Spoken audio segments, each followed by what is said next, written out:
अस्सलाम वालेकुम friends, everyday science YouTube channel की एक नई वीडियो में मैं आप लोगों को खुशामदीद कहता हूँ। इस वीडियो को स्टार्ट करने से पहले मेरी आप लोगों से रिक्वेस्ट है कि ये एक छोटी सी सेटिंग कर लें। इससे फिर आप लोगों को ये जो अल्फाज हैं ये ब्लर दिखाई नहीं देंगे। उसके लिए सबसे पहले आप लोगों ने वीडियो के ऊपर इस तरह छोटा सा क्लिक करना है। तो यहाँ पे आप लोग इसको क्लिक करेंगे, ये जो है तो आप लोगों के पास इस तरह से ये क्वालिटी वाला पहले ही ऑप्शन आएगा। तो ये क्वालिटी वाला जो ऑप्शन है यहाँ पे उसने ना ऑटो कुछ ना कुछ सिलेक्ट किया होगा। तो आप लोगों ने इस पर क्लिक करना है और क्लिक करने के बाद आप लोग एडवांस वाले ऑप्शन पे जाएंगे। और एडवांस वाले ऑप्शन पे जाने के बाद आप लोगों ने 720 या 1080 को ना सिलेक्ट करना है। उससे ये होगा कि वीडियो की क्वालिटी HD हो जाएगी और जब HD क्वालिटी हो जाएगी तो आप लोगों को किसी किस्म का कोई भी ब्लर वाला इशू नहीं आएगा। तो यहाँ पे मैं 1080 को सिलेक्ट कर लेता हूँ। 1.3 एक्सरसाइज का अगर हम दूसरा सवाल देखें तो उसमें हमारे पास है जी, शक्ल में कैमतुल जाविया मसलस ABC दिखाई गई है, जिसमें AC की लंबाई ये है और उसका जो ABC जो मसलस है उसका रकबा ये है। तो आप लोगों ने AB की लंबाई को मालूम करना है और जो जवाब आएगा उसको आप लोगों ने इस शक्ल में लिखना है। चलो वो जवाब जो आएगा इस शक्ल में लिखना है वो तो मैं आप लोगों को एंड पे बता दूंगा। लेकिन अब यहाँ से ना कि हम देखते हैं कि सबसे पहले कैमतुल जाविया मसलस की वो बात कर रहे हैं। तो कैमतुल जाविया मसलस हमारे पास एक ऐसी मसलस होती है जिसका एक जो जाविया है वो हमारे पास 90 डिग्री का होता है। अब यहाँ से ये चीज तो हमें समझ आ गई। उसके बाद उसने ना कि AC यानी कि इस साइड की लंबाई दी हुई है और दूसरा इस पूरी मसलस का रकबा दिया हुआ है और वो कहता है जो AB ये वाली साइड है ना इसको आप लोगों ने मालूम करना है। तो चले हम इसे सॉल्व करते हैं और इसका ना कि जवाब निकालते हैं। तो सबसे पहले जो चीज़ें हमें दी हुई हैं वो हम ना लिख लेते हैं। तो हमें हमारे पास AC की लंबाई दी है तो हम यहाँ पे लिख लेते हैं।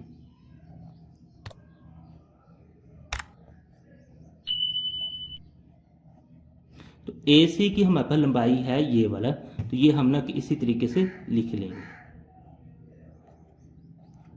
ये सेंटीमीटर में दी है तो ये हमने ना उसी तरीके से लिख ली। उसके बाद ये उसने ना कि उसका रकबा दिया है, यानी कि ये जो मसलस है इसका हमें ना कि रकबा दिया हुआ है तो वो भी हमने ना कि इसी तरीके से लिख लेना है।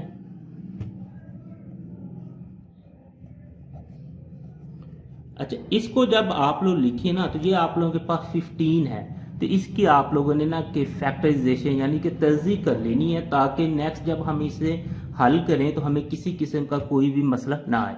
तो 15 की मैं अगर तर्जीह करूं तो ये मैं इधर रफ अमल में कर लेता हूं।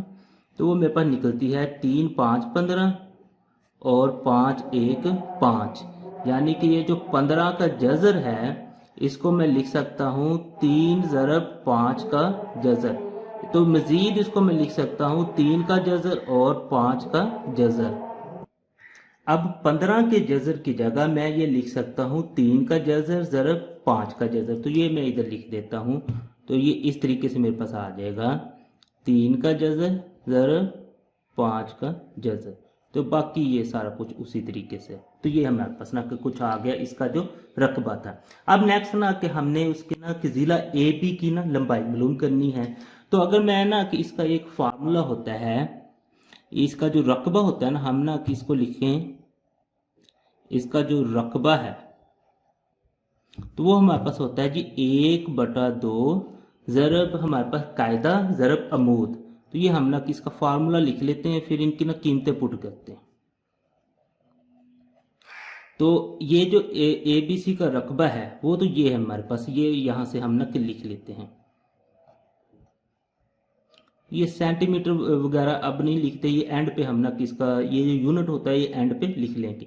इसका जो कायदा है वो हमारे पास ये है, तो ये हमने यहाँ से कायदा भी लिख लिया। ये इस तरीके से हमने कायदा लिख लिया। अब अमूद हमने ना कि मालूम करना है, यानी कि अमूद AB मालूम करना, तो हम यहाँ पे ना AB लिख देते हैं इस तरीके से। ये लिखने के बाद नेक्स्ट फिर हम ना इसे मजीद हल करते हैं। तो यहाँ पे अगर आप लोग देखें तो हमें सिर्फ AB की कीमत चाहिए। तो इसका मतलब है जो ये जो चीज़ें हैं ये अजाफी, जो अजाफी चीज़ें इन्हें उठाकर हम ना इधर लेके आएंगे। तो यहाँ पे जब हम लेके आएंगे तो उसका रूल ये है, अगर कोई चीज़ यहाँ पे ज़रब हो रही है तो वो इधर आके तकसीम हो जाएगी और जो तकसीम हो रही है वो इधर आके ज़रब हो जाएगी। तो हम इसे लेके आते हैं जी। तो ये तो ऑलरेडी हमारे पास इधर ही था, तो इसको तो हमने वैसे ही लिख देना है।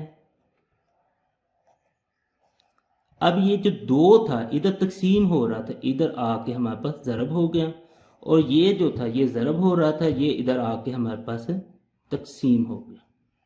तो ये इस तरीके से हमारे पास ए बी ये बन जाएगा।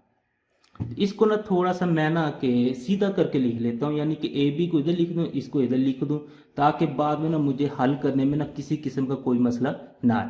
तो मैं इसे ना लिख देता हूँ जी। ए बी जो मेरे पास है ना वो बराबर है जी 2 ज़रब 1 जमा 3 का जज़र ज़रब 5 का जज़र, और बटे में ये मेरे पास उसी तरीके से आ गया। अब जैसे आप लोगों ने कि 1.2 एक्सरसाइज में ना कि हल किया था ना, जिसे हम रैशनलाइज कहते हैं, उस हल किया था, उसी तरीके से हमने इसे हल करते हैं। यानी कि ये जहाँ पे जमा है ना, इसकी अलामत तब्दील करके इसको एक दफ़ा मल्टीप्लाई भी कर देंगे और डिवाइड भी कर देंगे और नेक्स्ट इसे हल करते हैं। तो ये तो हमारे पास उसी तरीके से आ जाएगा।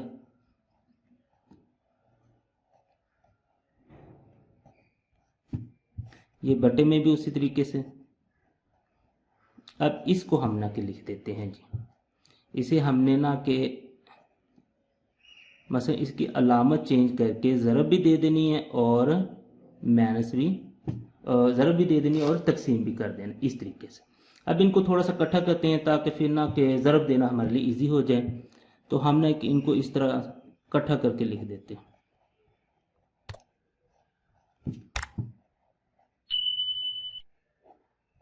और ये बटे में भी हमने ना किसी तरीके से लिख देना है।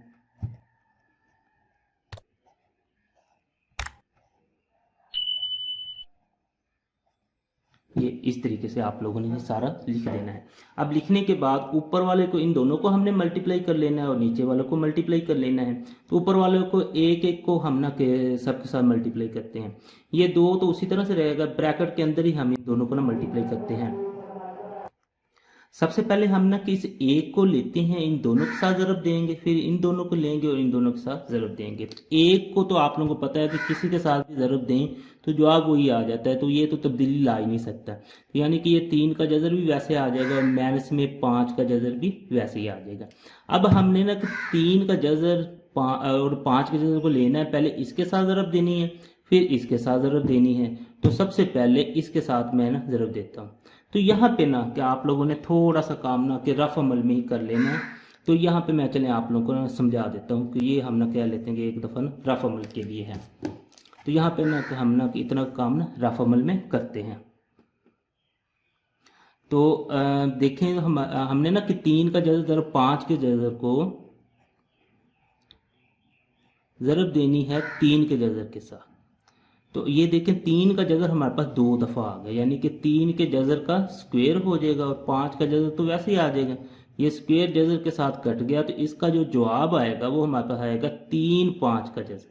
यानी कि इन दोनों को अगर हम ज़रब दें तो हम लिख सकते हैं जी 3 5 का जज़र। ये यहाँ पे हमने लिख दिया।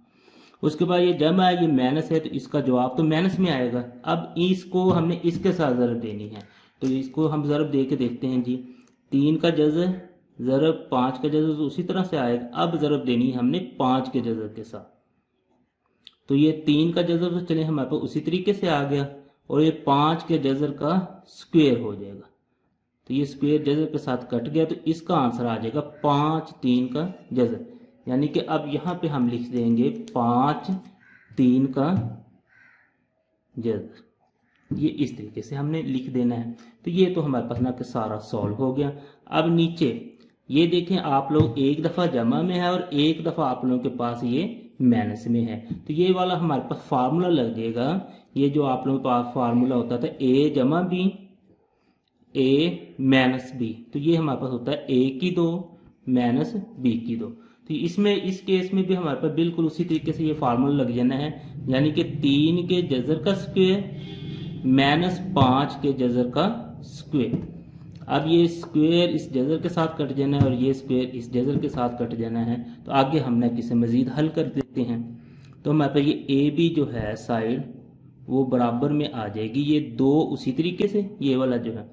अब हम देखते हैं, ये हमारे पास ना 3 का जज़र है और ये -5 हमारे पास है जी 3 का जज़र। तो हम कैलकुलेटर से देखते हैं कि बाकी क्या बचेगा।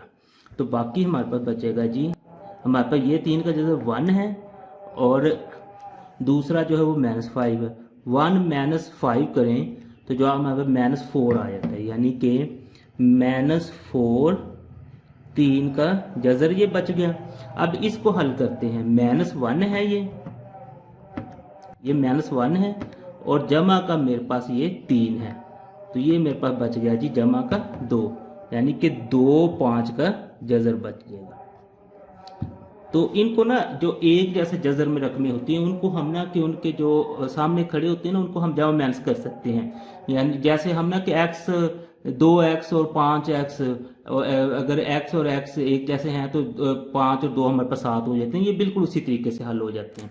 अब यहाँ से अगर हम देखें तो यहाँ से ये स्क्वायर रूट जज़र के साथ कट गया था, ये स्क्वायर और ये जो हमारे पास जज़र है ये कट गया था, बाकी हमारे पास ये 3 बच गया और माइनस में यहाँ पे देखें तो 5 बच गया।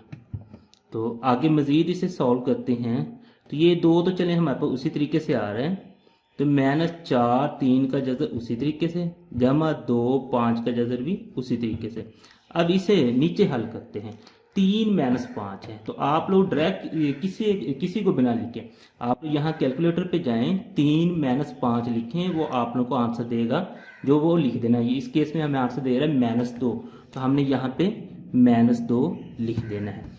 अब ये जो 2 है इस 2 के साथ कट गया, तो हमारे पास बच गया जी -4 3 का जज़र जमा 2 5 का जज़र, तो ये हमारे पास है जी।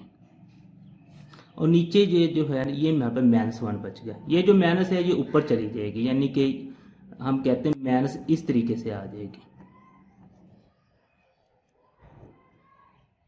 अब ये जो माइनस अंदर ज़रब होगी तो हमारे पास आंसर आ जाएगा जी माइनस जमा हो गया और ये माइनस जमा माइनस हो गया, तो ये हमारे पास जवाब आ जाएगा इस तरीके से। ये जो सवाल के शुरू में उसने कहा था ना कि आप लोगों ने आंसर इस शक्ल में लिखना है, तो ये जो आंसर है वो इस शक्ल में निकल आया है।